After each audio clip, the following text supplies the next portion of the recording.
ஆச்சி குழம்பு மிளகாய் தூள் வழங்கும் மணி செய்திகள். இணைந்து வழங்குபவர்கள் அரசன் சோ.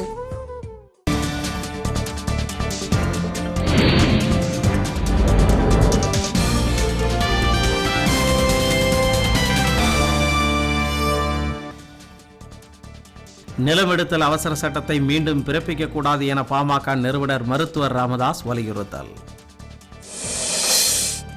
காஷ்மீர் முதலமைச்சரின் கோரிக்கையை ஏற்று வெள்ள மீட்பு நடவடிக்கையை தொடங்கியது ராணுவம். காஷ்மீரின் பட்கம் பகுதியில் வெள்ளத்தில் சிக்கி 21 பேர் மாயம், உயிரிழந்திருக்கலாம் என அச்சம். முல்லை பெரியாறு அணைக்கு பாதுகாப்பு கோரி வழக்கு 4 வாரங்களுக்கு விசாரணையை ஒத்திவைத்தது உச்சநீதிமன்றம். இடைநீக்கத்தை கண்டித்து சட்டப்பேரவை வளாகத்தில் தேமுதிக உறுப்பினர்கள் வாயில் கருப்பு துணி கட்டி ஆர்ப்பாட்டம். திருவாரூர் கட்டட விபத்தில் உயிரிழந்த தொழிலாளர்களுக்கு 10 லட்சம் ரூபாய் இழப்பீடு வழங்க கருணாநிதி வலியுறுத்தல். டெல்லியில் இன்று முதல் நடைமுறைக்கு வந்தது புகையிலை பொருட்களுக்கான தடை.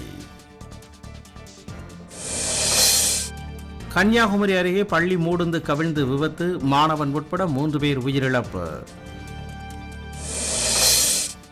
காஞ்சிபுரம் அருகே கூலி தொழிலாளி மீது பொய் வழக்கு போட்டதாக கூறி கிராம மக்கள் சாலை மறியல். கரூர் அருகே 100 ஆண்டுகள் பழமை வாய்ந்த மாரியம்மன் கோவில் திருவிழாவில் ஏராளமானோர் வழிபாடு. ஆச்சி குழம்பு மிளகாய் தூள் வழங்கிய மணி செய்திகள். இணைந்து வழங்கியவர்கள் அரசன் சோ.